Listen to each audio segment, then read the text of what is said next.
पाचव्या आठवड्याच्या सराव सत्रामध्ये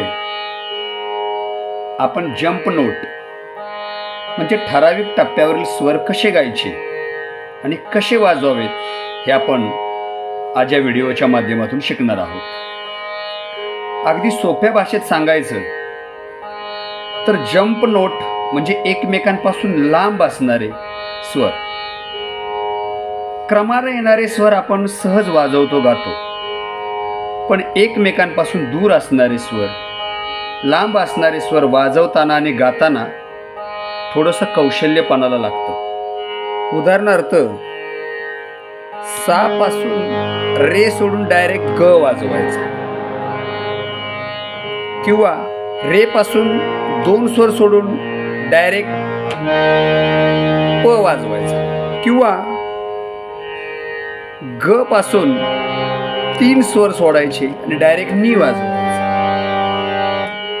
तर असे हे लांब लांबचे स्वर कसे वाजवायचे आणि कसे गायचे, त्यांना कोणकोणती बोटं वापरायची ते आपण अलंकाराच्या माध्यमातून आता शिकूया. तर पहिला अलंकार, तर सा पासून तिसरा स्वर ग, सा ग. तर ग ला नेहमी आपला अंगठा येतो, पण सुलभता येण्यासाठी आपण हे तिसरं बोट ग ला वापरूयात, सा ग. आता रे पासून तिसरा स्वर, रे ला नेहमी आपलं दुसरं बोट येतं, पण आता ऍडजस्टमेंट करायची. रे ला पुन्हा पहिलं बोट वापरायचं, रे म. आता ग पासून तिसरा स्वर प, ग ला अंगठा ग प. म पासून तिसरा स्वर म ध. आता हीच दोन्ही सेम बोट पुढं वापरायची, प नी. आणि ध पासून तिसरा स्वर ध सा. आता अवरोह त्याच्या विरुद्ध करायचा, सा पासून तीन स्वर खाली, सा ध. पुन्हा नी पासून तिसरा स्वर नी प.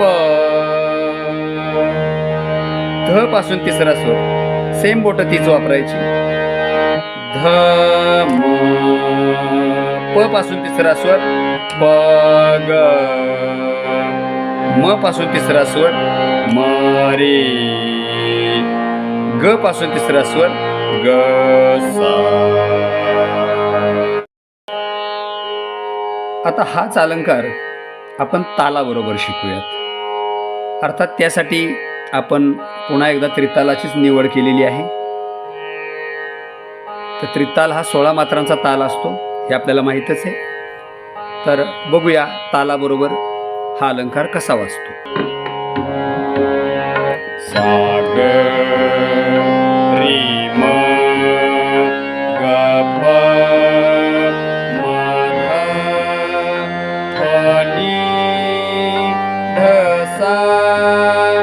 सा ध नी प ध म प ग म रे ग सा. आता याच पद्धतीनं दुसऱ्या अलंकारामध्ये दोन स्वरांचं अंतर ठेवायचं, म्हणजे सा पासून चौथा स्वर सा म. पुन्हा रे पासून चौथा स्वर रे प. पुन्हा ग पासून चौथा स्वर ग ध. पुन्हा म पासून चौथा स्वर म नी. प पासून चौथा स्वर प सा. पुन्हा अवरोह सा पासून चार स्वर खाली यायचे, सा प. नी पासून चार स्वर खाली, नी म. ध पासून 4 स्वर खाली ध ग. प पासून 4 स्वर खाली प रे. म पासून 4 स्वर खाली म सा. आता हाच अलंकार आपण तालाबरोबर शिकूयात. सा म रे प ग ध म नी प सा सा प नी म ध ग प रे म सा. आता यानंतर तिसरा अलंकार सा पासून डायरेक्ट 5वा स्वर. गाताना लक्ष द्यायचं. जो स्वर आपण गातोय तो लागला पाहिजे आपल्या गळ्यातून, ह्याच्याकडे थोडंसं लक्ष द्यायचं. सा प. रे पासून 5वा स्वर रे ध. ग पासून 5वा स्वर ग नी. म पासून 5वा स्वर म सा. पुन्हा अवरोध त्याच्या विरुद्ध पद्धतीने सा पासून 5 स्वर खाली यायचे. सा प. नी पासून पुन्हा 5 स्वर खाली नी म. ध पासून पुन्हा 5 स्वर खाली ध रे. प पासून पुन्हा 5 स्वर खाली प सा. आता हाच अलंकार आपण तालामध्ये शिकूया. सा प रे ध ग नी म सा सा म नी ग ध रे प सा. तर अशा पद्धतीनं आता शेवटचा अलंकार म्हणजे सा पासून डायरेक्ट 6वा स्वर. आता हा स्वर वाजवत असताना बोटांमधल्या अंतरावर मर्यादा येते, म्हणून साला अंगठ्याचा वापर करायचा. सा ध. सा पासून डायरेक्ट 6वा स्वर. रे पासून डायरेक्ट 6वा स्वर रे नी. पुन्हा ग पासून डायरेक्ट 6वा स्वर ग सा.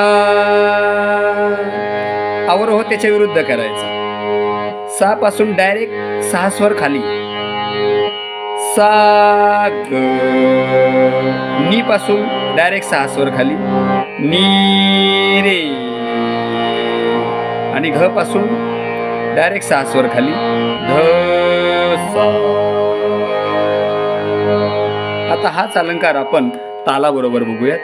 सा ध रे नी ग सा सा ग नी रे ध सा.